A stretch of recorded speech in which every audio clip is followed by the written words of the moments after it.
The Overlook Hotel tells the same story twice. The details do not match. A man named Charles Grady murders his family. Later, a man named Delbert Grady insists he always worked there. His two daughters are 8 and 10 years old. Later, they appear as identical twins. This is not a mistake. Kubrick replaced them on purpose. The Overlook Hotel does not lie. It edits. That difference explains everything. Early in The Shining, Stuart Ullman describes a crime. His tone is professional. His facts are precise. A caretaker named Charles Grady murdered his wife and daughters. The girls were 8 and 10 years old. Ullman knows this happened. The hotel has a record. Nothing about the scene suggests doubt. Later, the film changes the record. Jack Torrance meets a man who should not exist. His name is Delbert Grady. Kubrick never explains the change. He lets it pass quietly. That silence is intentional. Jack remembers the interview. He tells Grady that his name was Charles. Grady corrects him. "You are the caretaker. You have always been the caretaker." That line sounds philosophical, but the name change makes it threatening. Kubrick did not rename the character casually.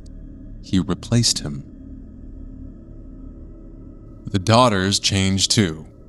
Ullman described two girls of different ages. They were not twins. They were not identical. When Danny sees them, they are something else. They wear matching blue dresses. They stand in perfect symmetry. They speak in unison. This is not an adaptation from the novel. Kubrick contradicts his own film. That contradiction is the midpoint.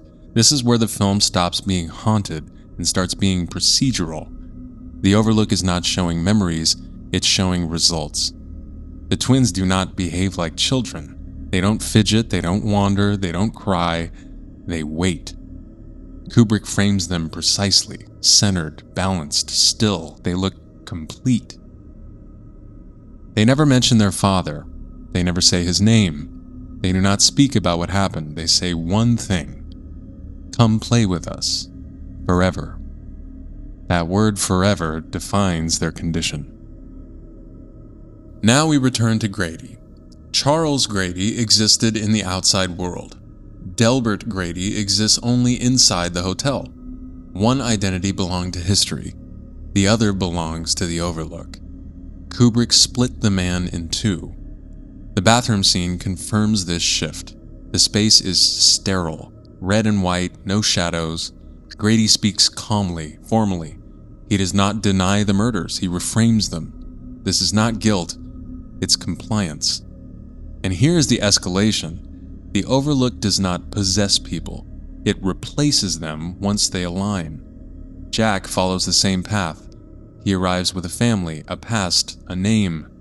The hotel strips those away piece by piece. His writing fails, isolation sets in, identity narrows. Danny understands this earlier. He sees patterns instead of events. The twins appear to him first. They are not ghosts, they are previews. Kubrick reinforces this visually. The film repeats shapes constantly. Hallways mirror each other, carpets loop patterns, rooms echo earlier rooms. The hotel recycles people the same way. Charles becomes Delbert. Two daughters become twins. Writer becomes caretaker. Difference collapses into function. Time collapses too. The final photograph places Jack in 1921. He smiles, he fits. The Overlook finished editing him. This is why the film feels unstable, not confusing, unsettling. Reality does not break, it is swapped.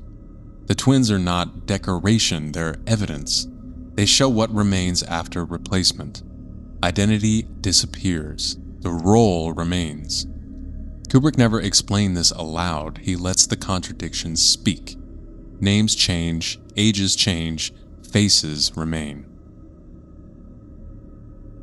The Overlook does not remember people. It remembers usefulness. Charles Grady mattered once. Delbert Grady matters now. Jack Torrance is next. The twins stand in the hallway. They're not asking Danny to play, they're showing him the outcome. Kubrick did not make an error, he left a record, and the replacements are the proof. What Kubrick does here is quiet, deliberate, and precise. The changes are small, but they matter. Names shift, faces duplicate, history rewrites itself without explanation. The film never tells us why. It just shows us that something is wrong and lets it sit there. That discomfort is the point. The Overlook does not preserve people. It replaces them. If you enjoyed this analysis, there are more like it on the channel. I put out new videos regularly, and they all focus on visual storytelling. Thank you so much for watching. Please consider subscribing for more breakdowns just like this.